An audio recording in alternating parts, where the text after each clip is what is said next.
Bienvenue à tous dans ce nouveau numéro de Papillon Volé, le magazine du monde du handicap. L'énergie et l'espoir qui se dégagent des mots et des actes des personnes en situation de handicap qui témoignent pour Papillon Volé sont des moteurs exemplaires pour faire reculer les préjugés liés au handicap. Il convient de puiser dans cette force offerte à la différence les voies d'une réflexion citoyenne et porteuse pour activer les bras d'une mécanique sociale inclusive. Libérons nos œillères et ouvrons les portes du monde ordinaire à ces hôtes que la vie peut faire de nous demain. Sommaire. Pédagogie de la méthode avec un IMP pionnier au cœur duquel l'observation est reine, c'est le Centre Espoir. Gourmande de vie et de rêve, Amandine Ismaël nous offre entre confiance et ténacité une sacrée leçon de valeur. Quand Luan Pommier entre en scène, autant tout oublier et se laisser bercer. Un face-à-face impressionnant et intérieur, Véronique Régent a en elle une force implacable. Zozio vers un envol d'espoir, Géry Spartacus sait que la musique n'est qu'amour. Avec le sport, pour meilleur partenaire de bien-être, Dominique Edreville vit en toute sérénité. Papillon volé, bon mag. Le Centre Espoir, c'est une création de l'ADAPEI, qui est l'association départementale des parents et amis d'enfants inadaptés. C'est une structure qui accueille une trentaine d'enfants qui présentent une déficience intellectuelle. La plupart ont été en échec scolaire et ils ont entre 6 ans et 14 ans. Mon travail, c'est de fournir les moyens indispensables à la prise en charge des enfants dans l'institution, apporter aux différentes activités le matériau qu'il faut pour leur permettre de réaliser les objectifs de l'institution et les projets personnalisés des enfants qui sont accueillis. Tous, ils ont un petit quelque chose à développer, à faire émerger pour qu'ils puissent être mieux acceptés dans la société, être insérés dans la société. Donc on a mis en place un fonctionnement qui est satisfaisant. Alors ce fonctionnement consiste à faire passer chaque enfant dans 3 pôles éducatifs dans la journée. Et ces enfants sont répartis en fonction de leurs compétences dans un groupe d'appartenance, un groupe de référence. Et le matin, quand ils arrivent, à partir de 8h30, ils sont pris dans un pôle, soit pôle socialisation. Ensuite, ils vont à 10h30, ils changent de pôle, ils vont dans le pôle expression. Et à l'après-midi, à 14h, ils vont dans le pôle éveil, stimulation, savoir-faire. Nos méthodes ne sont pas spéciales, c'est-à-dire que nous avons une équipe qui a beaucoup réfléchi, qui a beaucoup travaillé sur le sens de sa mission, qui s'est aussi formée. Nous avons la grande majorité de notre personnel est qualifié et nous avons un plan de formation qui nous permet d'actualiser nos connaissances et de répondre de façon la plus technique possible. Mais on essaie de développer des outils qui correspondent, bon, je n'ai pas envie de dire à la mentalité guadeloupéenne, mais on interroge beaucoup le milieu dans lequel nous vivons, nous interrogeons beaucoup, nous interrogeons notre propre pratique, notre propre personnalité, et puis, comme je dis, au risque de me répéter, il faut que ça marche. Nous essayons de développer toutes formes d'expression avec eux, l'expression verbale, l'expression gestuelle, l'expression manuelle également, savoir dire bonjour, savoir se comporter en société, qu'ils apprennent à se déplacer dans la rue, en ville, qu'ils apprennent à être autonomes, à savoir s'habiller, savoir se déshabiller, se délasser ses chaussures, savoir s'adresser à l'autre également, savoir se comporter en groupe. Si une famille nous verbalise qu'à partir de notre prise en charge,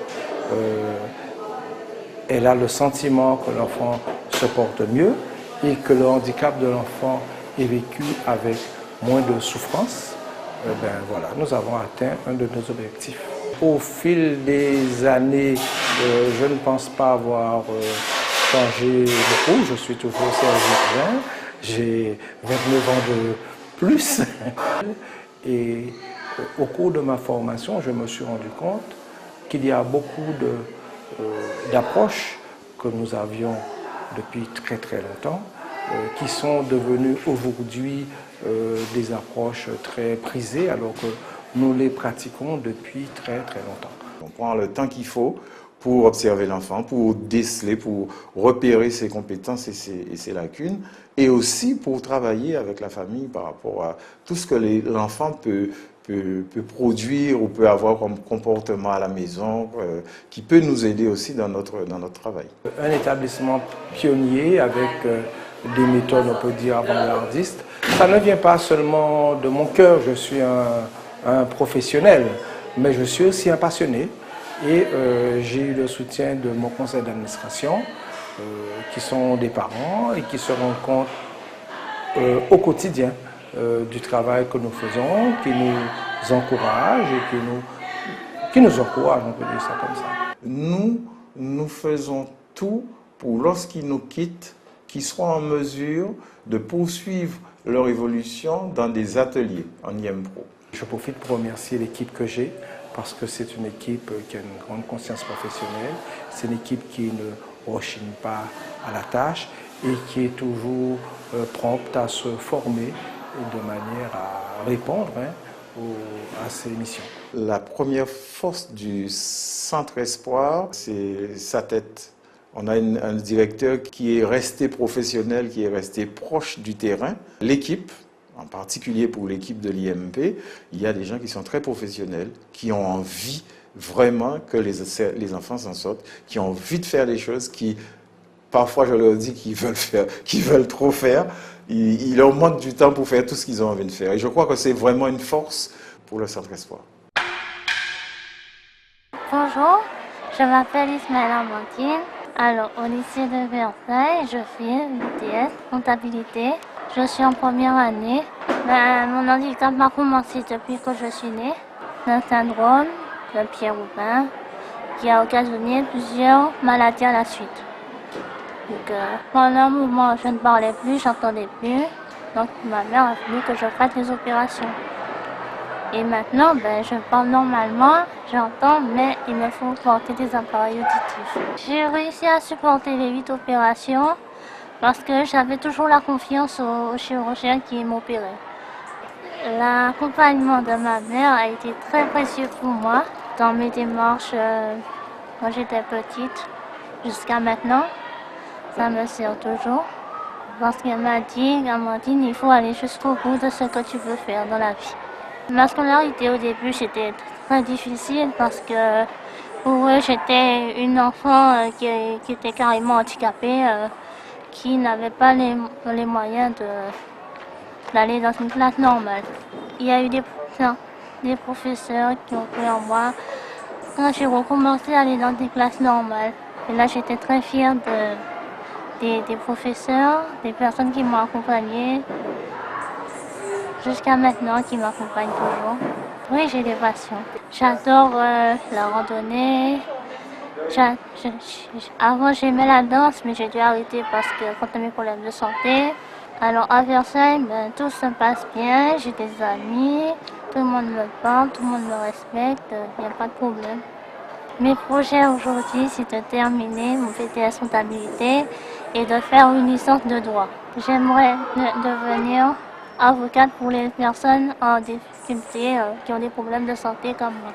Ce qui me fait de la peine dans la vie, c'est qu'il y a des personnes qui se découragent tellement vite et alors qu'il y a beaucoup de nouvelles technologies qui se mettent en place pour eux et qu'ils ne s'informent pas assez. J'aimerais rêver à l'avenir que tout le monde se respecte, de réussir dans ma vie professionnelle et d'aller jusqu'au bout de mes rêves. J'aimerais dire aux gens qui souffrent comme moi de ne pas baisser les bras et de faire des recherches comme ma mère a fait, parce que sinon on ne va jamais réussir, parce qu'on ne nous informe pas assez et si on ne fait pas la démarche, on ne peut pas trouver les solutions.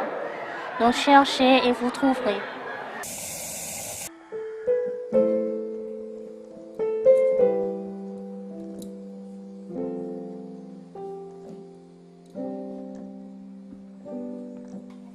Je rêve à son visage et décline son corps. Et puis je l'imagine habitant mon décor. J'aurais tant à lui dire si j'avais su parler. Comment lui faire relire au fond de mes pensées. Mais comme font ces autres qui tout réussit, qu'on me disait mes fautes, mes chimères aussi. Moi j'offrirais mon âme, mon cœur et tout mon temps, mais j'ai beau tout donner, tout n'est pas suffisant.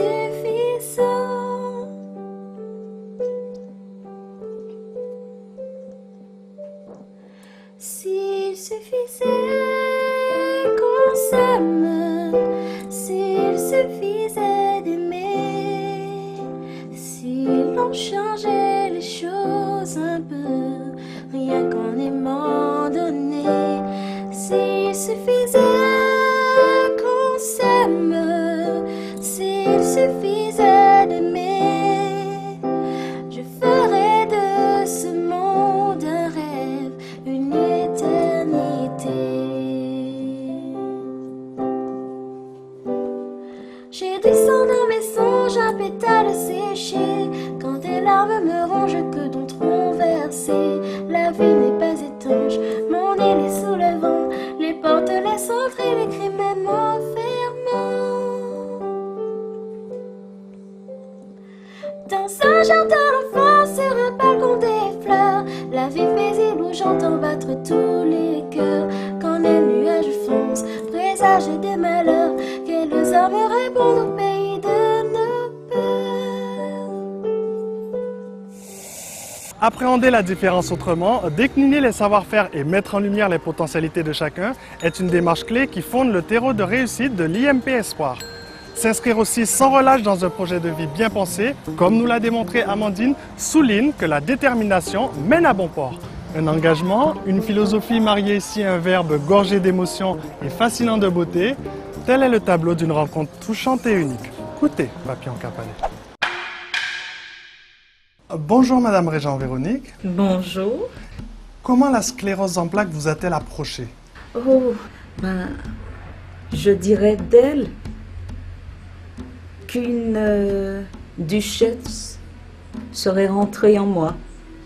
Elle ne vous demande pas « est-ce que vous pouvez m'ouvrir la porte ?»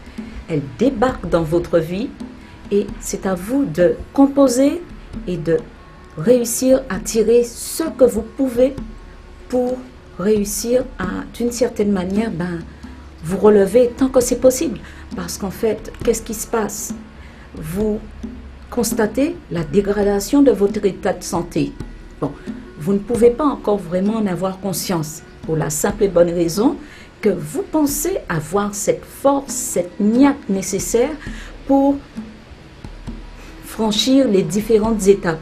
Et en finalité, sur le chemin, vous constatez que vous vous épuisez parce que, à vous dire vrai, c'est mon plus grand problème, ma fatigabilité. À quel âge avez-vous été confronté à cette pathologie? Tout simplement lorsque je suis retournée vivre chez mes parents en Guadeloupe, parce que j'étais déjà basée en Martinique en tant que styliste, modéliste ou couturière à la base. Vous imaginez un peu, à 30 ans, à l'aube où on s'apprête à prendre son envol, parce que j'avais bien des choses à faire. Vous parlez d'une pathologie qui vous a violée. Mais bien sûr qu'elle m'a violée. Mais c'est clair, j'ai partagé un atelier avec un réparateur de machines à coudre. Donc, étant styliste modéliste, vous comprendrez aisément qu'il répondait à tous mes besoins. Du moment que j'avais un problème avec mes machines, il se penchait là-dessus et je pouvais œuvrer comme il se devait. Donc je reconnais quelques défilés de clientes qui passaient jusqu'à moi et qui prenaient également des cours de couture. Et nous étions basés à Bergevin, à Pointe-à-Pitre. J'aime autant vous dire que me trouver au travail et ressentir subitement que je sois tellement épuisée qu'il me faille m'en aller, là, ça posait problème. Et mon collègue pensait, à tort, et il m'en a présenté toutes ses excuses après, Joël s'est demandé, mais comment ça se fait que je m'en aille et que je sois toujours aussi fatiguée? Cette maladie a-t-elle tout de même le goût de la souffrance? Assez souvent, je suis relativement placée sous antidouleur 24/24. Exemple tout simple. La dernière fois que j'ai tenté de prendre ma machine à coudre pour faire une action, j'en ai piqué une crise de larmes parce que je ne réussissais plus à enfiler le fil dans le chat de l'aiguille. J'ai nommé cette charmante dame parce que je lui rends la révérence, la duchesse de la Seine. Pour qui résistez-vous? À qui dédiez-vous vos victoires? À 2 personnes qui sont physiques sur cette terre. Mais au-delà de cela, cette victoire réelle, c'est celle qui revient au divin Père. Quelle place tient votre fille dans votre vie? Vous avez vu? J'ai dit peu, mais je peux supposer que vous avez vu briller mes yeux à la voir arriver. Quel message adresseriez-vous aux personnes qui vous entendent? Oh, que de l'amour. Cessez de pleurer misère pour nous. N'ayez pas cette tristesse. J'en ai rien à faire de la tristesse. Non, parce qu'elle m'alourdit plus qu'autre chose. Quel est le plus beau miracle que vous souhaitez? Oh, le plus beau, que je ne sois plus souffrante de cette pathologie. J'ai tellement de choses à partager, tellement de choses à communiquer aux autres. Je ne peux pas me taire. Le groupe Zozio, comme son nom l'indique, hein, c'est un petit oiseau. On pratique la musique depuis 5 ans quand même. Et l'objectif, c'est effectivement de leur donner tous les outils nécessaires pour qu'ils puissent effectivement sortir du nid et voler de leurs propres ailes. Zozio, pour moi, c'est quelque chose de formidable parce que quand j'étais petit, je rêvais de jouer de la musique, notamment de la batterie. Et puis quand je suis arrivé au Catapam, j'ai vu la batterie, j'ai dit là, c'est quelque chose de formidable. C'est comme si c'est au top, on ne peut que s'en réjouir. Je suis super content. Pour moi, c'est ma vie, quoi. Voilà. On adore ça. On partage, même si je suis le coach, je suis l'encadrant. Mais pour moi, c'est comme si c'était une famille. Et donc, on est dedans, on partage, on se lance dans les projets, on échange, on donne, on reçoit des coups aussi. Mais bon, c'est pas grave. Mais tout le temps, on répète. Si je dois faire un constat de mon arrivée à maintenant, d'après moi, il y a un progrès. Maintenant, il y a du travail à faire, mais on est là pour ça et c'est ça qui me motive. Là, c'est des artistes. Il n'y a plus de handicap. Il n'y a plus de... On ne pense pas à ça, puisque bon, moi-même, je suis handicapé, j'ai mal au dos tous les matins, et donc il faut que je me lève pour qu'on puisse travailler. Dès que j'arrive au Catapam, c'est le plaisir total. Et je me suis dit, pourquoi pas avoir ma place dans la musique. C'est vrai que dans ma tête, j'avais de la musique. Là, je vais me concentrer dans la musique. Le Catapam, on va dire, c'est le seul établissement comme ça, qui accueille des artistes en situation de handicap. Je trouve qu'il n'y en a pas assez. Il devrait en avoir au moins dans chaque département un Catapam. Parce qu'il y a effectivement beaucoup d'artistes handicapés. Ils sont peut-être chez eux, on les voit pas, on les connaît pas. Et ils ont beaucoup de talent. Pour moi, le groupe Zozio, c'est un rêve. Parce que tout le monde, surtout un handicap, rêve de chanter. Surtout ce qu'on a. Parce que maintenant, j'ai 51 ans. Mais quand j'étais plus petit, quand tu étais handicapé, tu étais classé uniquement chez toi. Et pour moi, M. Pignat a fait un grand travail.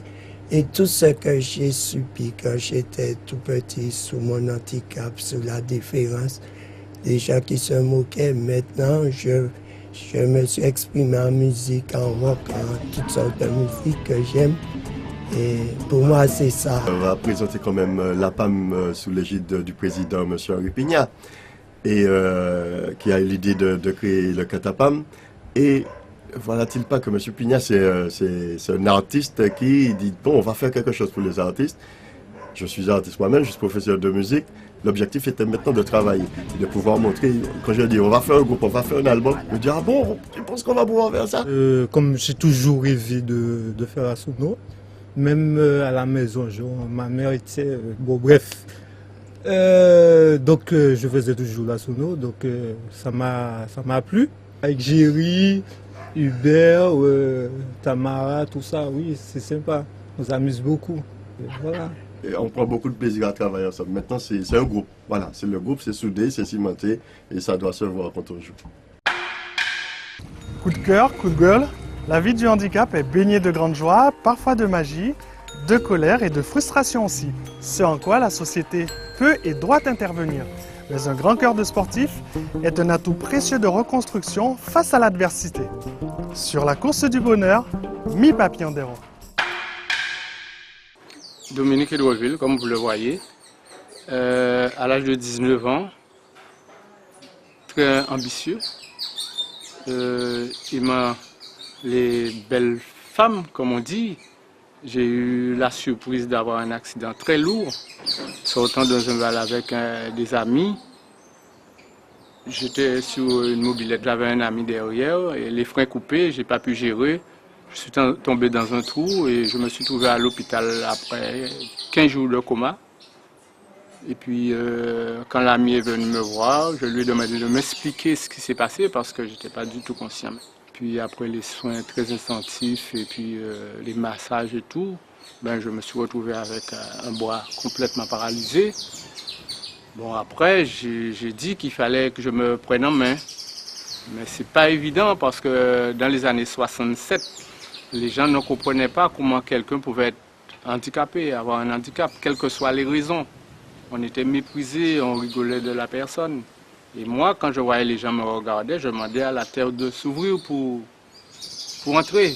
Mais enfin, avec mon frère qui m'a accompagné, qui m'a aidé, les amis qui m'ont toujours dit que soldat blessé n'est pas mort, il faut continuer, ben, j'ai pris confiance en moi et du coup, aujourd'hui, j'ai déjà fait un parcours satisfaisant. L'handicap, ce n'est pas quelque chose qu'on peut oublier parce que c'est là. J'ai essayé d'adapter un métier qui me convenait. J'ai essayé de faire du démarchage. Et après, j'ai vu que je pouvais aller plus loin. J'ai passé mon permis de bateau. Après, j'ai passé mon capacité de conduire les taxis. Et puis, jusqu'à aujourd'hui, mon dernier métier, ça a été ça. Mais pour moi, je suis satisfait de moi, satisfait de ma vie. Le sport, ça représente plein de choses. Et pour moi, c'est l'essentiel de ma vie maintenant. Aujourd'hui, j'ai rencontré ma femme, Venise. On s'est mariés, on a eu 3 enfants. Et du coup, j'ai 3 filles adorables qui m'apprécient bien. Je suis dans une association ACVPB et la ZAPB. Je pratique régulièrement, je fais 3 entraînements par semaine. Et en principe, le dimanche, je fais la compétition. J'ai déjà participé 3 fois au semi-marathon de Paris, 3 fois au semi-marathon de Martinique. Et toutes les courses en Guadeloupe, je participe.